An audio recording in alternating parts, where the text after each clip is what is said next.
একবার হযরতে মূসা আলাইহিস সালাম, নাম শুনছেন নি আপনারা? জি। মূসা কালিমুল্লাহ, তার উপাধি হলো ওয়া কাল্লামাল্লাহু মূসা তাকলিমা। একবার মূসা আলাইহিস সালামের জামানায় মূসা আলাইহিস সালামের উম্মতরা বলে, ও মূসা নবী, আমাদের জমিনগুলো ফেটে চৌচির হয়ে গেছে, আমাদের ফসলগুলো মারা যাচ্ছে গো নবী। ও নবী, বৃষ্টি না হওয়ার কারণে সব ফসলগুলো মারা যাচ্ছে। নবী, আপনি একটু আল্লাহর সাথে আপনি একটু দোয়া করেন, আপনি একটু আল্লাহর কাছে দোয়া করেন যেন আল্লাহ পাক রব্বুল আলামিন আমাদেরকে রহমতের বৃষ্টি দেন।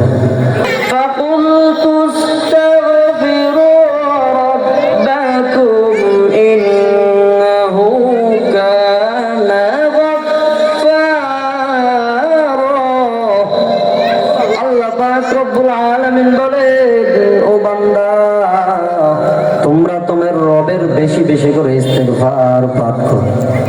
ইন্নাহু কানা গফফারা, নিশ্চয় আমি আল্লাহ পাক ক্ষমাশীল, আমি আল্লাহ তাআলা ক্ষমা করে দিব। বেশি বেশি তোমরা ইস্তেগফার পাঠ করো। আর আমাদের বেশি বেশি করে ইস্তেগফার পাঠ করতে হবে।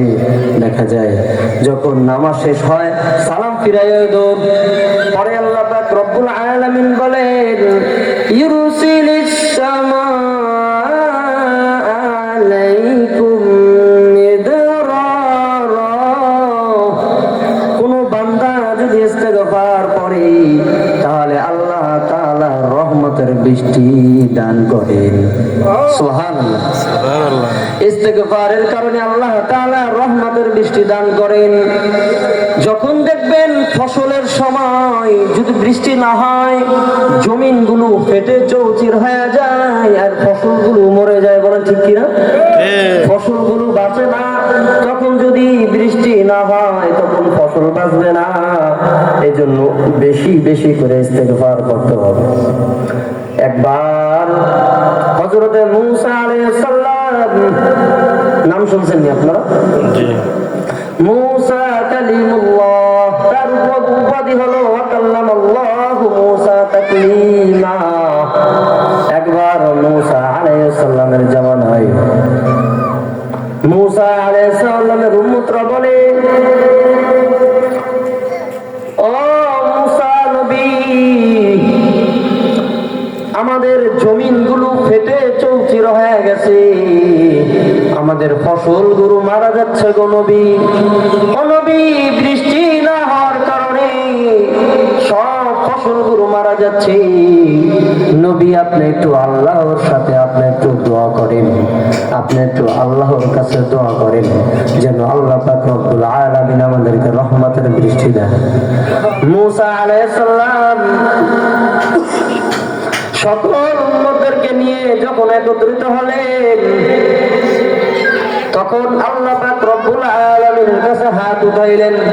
আর মূসা আলাইহিস সালাম আল্লাহ পাক রব্বুল আলামিনের সাথে সরাসরি কথা বলতেন। সুবহানাল্লাহ। কোন নবী আল্লাহ পাক রব্বুল আলামিনের সাথে সরাসরি কথা বলে নাই, তো মূসা আলাইহিস সালাম আল্লাহ পাক রব্বুল আলামিনের সাথে সরাসরি কথা বলতেন। মূসা আলাইহিস সালাম বলেন, ও মালিক, আমার উম্মতের ফসলগুলি বৃষ্টি না হওয়ার কারণে সব ফসল মরে যাচ্ছে। ও রব্বুল আলামিন, আপনি দয়া করে মায়া করে আমার উম্মতদেরকে আপনি তো রহমতের বৃষ্টি দেন। আল্লাহ পাক রব্বুল আলামিন বলেন, ও মূসা, এখানে যে উম্মত সমাগত হয়েছে সব উম্মতই গুনাহ করেছে, কিন্তু সব উম্মতদের আমি একটু তাদের প্রতি একটু একটু রাগান্বিত। কিন্তু এখানে এমন একজন বান্দা আছে যার প্রতি আমি এমন রাগান্বিত, সে যদি এই মজলিস থেকে না ওঠে তাহলে আমি কখনোই বৃষ্টি দিব না। আল্লাহ পাক রব্বুল আলামিন বলেন, ও মুসা, ওই বান্দাকে এখান থেকে উঠতে বলো, তাহলে আমি বৃষ্টি দিব।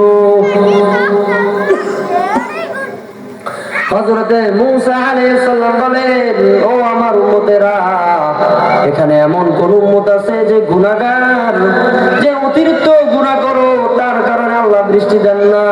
তুমি এখান থেকে উঠে যাও।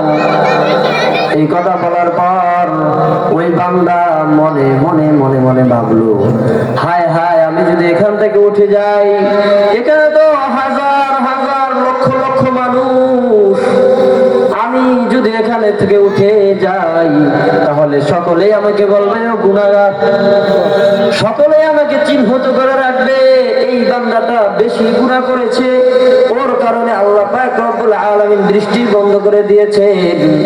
ও আল্লাহ, আমি অপমান সইতে পারবো না। আল্লাহ, আমি যদি এখান থেকে উঠে যাই, আমাকে সকলে পাথর মেরে হত্যা করবে। ও আল্লাহ, আমি কষ্ট সইতে পারবো না। আয় আল্লাহ, আমি আর জীবনে গুনাহ করব না। ওই বান্দাটা ওই জায়গায় বসে বসে বসে বসে তওবা করেছে, আর আল্লাহর কাছে কেঁদে কেঁদে বলে, ও মালিক, জীবনে আমি যত গুনাহ করেছি, আয় আল্লাহ, জীবনে গুনাহ করব না। আয় আল্লাহ, আমি যদি এখান থেকে উঠে যাই, সকলে আমাকে খারাপ বলবে, সকলে আমাকে চিহ্নিত করে রাখবে। আয় আল্লাহ, তুমি আমাকে মাফ করে দাও। আয় আল্লাহ, তুমি আমাকে লজ্জা দিও না। ওই বান্দারা যখন কেঁদে কেঁদে কেঁদে কেঁদে আল্লাহর কাছে বললেন, আর বলেন, আল্লাহ, আমি তওবা করতেছি, আর জীবনে গুনাহ করব না। কিছুক্ষণের মধ্যেই দেখে টপ টপ করে বড় বড় রহমতের বৃষ্টি পড়ে। বলেন বড় বড় বড় বড় বৃষ্টির ফোঁটা পড়ে। তখন সকলে একবারে চমকে গেল। মূসা আলাইহিস সালাম বলেন, ও মালিক, কিছুক্ষণ আগে আপনি বললেন যে এমন একজন গুনাহগার বান্দা আছে,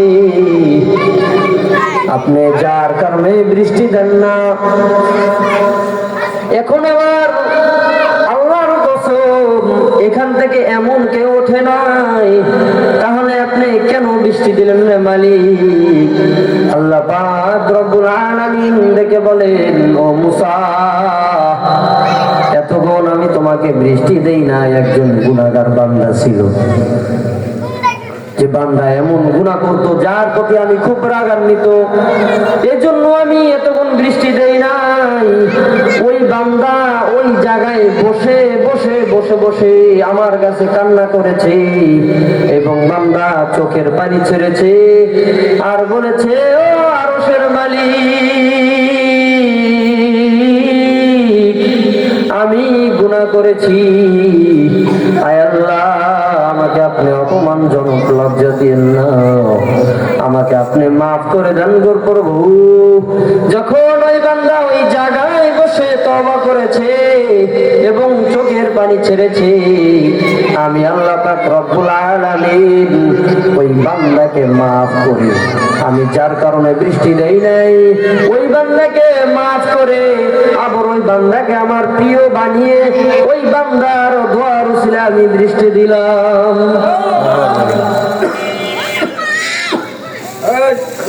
এই জন্য ভাই, তওবার দাম আছে নাই? এই জন্য ভাই, আল্লাহর কাছে বেশি বেশি ইস্তেগফার করে ক্ষমা চাইতে হবে। তখন ওই বনে ইসরাইলের লোকরা এরকম সামনে হাত অগ্রসর করে ওই রহমতের বৃষ্টির ফোঁটা তারা পান করছে, আর বয়ে, কসম আল্লাহর, এই রহমতের বৃষ্টির পানির মিষ্টির মতো আর জীবনে কোনোদিন পানি পান করি নাই। তো আল্লাহ পাক রব্বুল আলামিনের কাছে বেশি বেশি ইস্তেগফার করতে হবে। ও ভাই, ইস্তেগফারের দাম আছে নাই? ইরসিলিস সামাআ আলাইকুম মিদরারা ওয়া ইউমদিদকুম بأموال وبنين ويجعل لكم أنهارا الله أكبر আল্লাহ পাক রব্বুল আলামিন বলেন ও বান্দা যদি ইস্তেগফার করো আমি আল্লাহ পাক রব্বুল আলামিন ওয়ায়ুমদিদকুম বিআমওয়ালিন ওয়া বানিন